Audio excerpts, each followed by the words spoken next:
Not the emperors you see in history books. Not the men wearing crowns, sitting on golden thrones, pretending to rule the world. The real power of the Roman Empire was something far more dangerous, something invisible. Because if emperors truly controlled Rome, then why did so many of them die mysteriously? Why were some of the most powerful rulers in history removed like they were nothing? And who had the power to make that happen again and again? Think about this for a second. Rome was not just a city, it was a machine. A system so powerful that it controlled millions of people across continents. Armies obeyed it. Nations feared it. Wealth flowed into it from every corner of the world. But inside that same system something was off, because no matter how powerful an emperor became, there was always someone, somewhere, pulling strings from the shadows. You were probably told that emperors had absolute power. That once a man became emperor, he could do whatever he wanted. But history quietly tells a different story. A darker story. A story where emperors were often just the face, not the force. Because behind every emperor, there were three powers constantly fighting for control, and none of them trusted each other. First, the Roman Senate, the so-called advisors of Rome. But don't let the word advisor fool you. These were not weak politicians sitting around talking all day. These were elite families, rich, experienced, and deeply connected. They had controlled Rome long before emperors even existed, and when emperors came into power, the Senate didn't disappear. It adapted. Imagine a group of powerful men who had ruled Rome for centuries suddenly being told, "You're not in charge anymore." Do you think they would just accept it? Or do you think they would find ways to stay in control without being seen? The Senate became something more dangerous than open rulers. They became silent influencers. They shaped decisions. They controlled wealth. They had networks everywhere. And most importantly, they knew how to wait. Because in Rome, patience was power.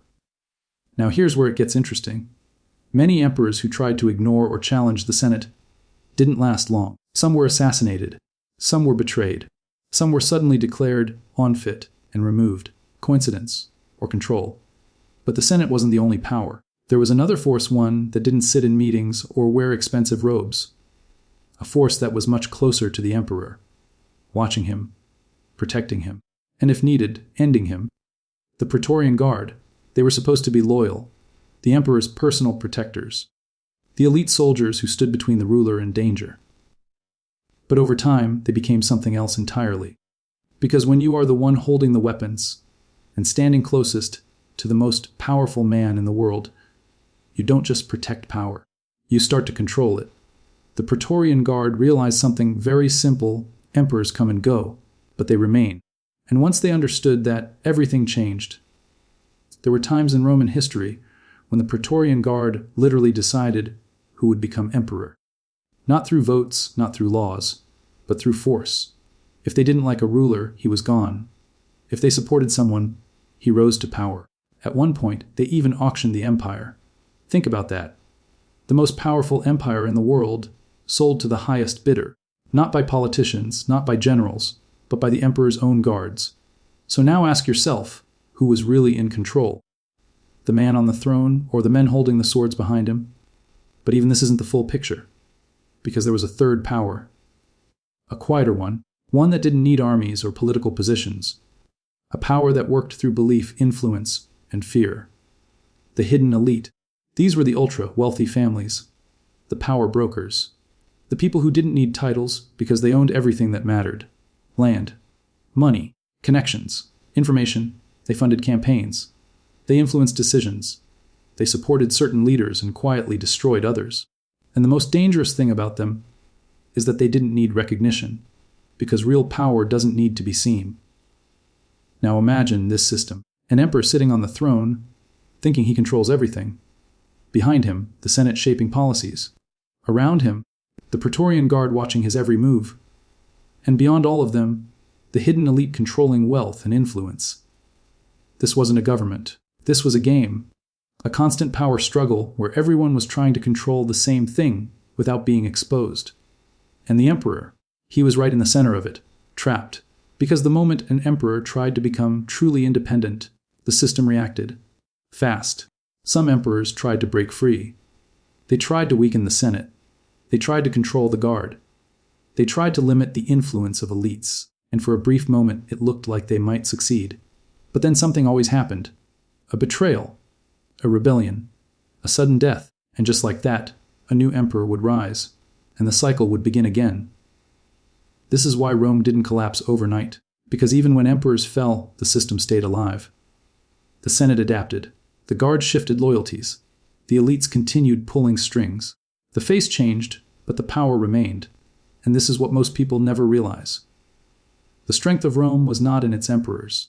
It was in its system of hidden control, a system so effective that it survived chaos, betrayal, and constant power struggles.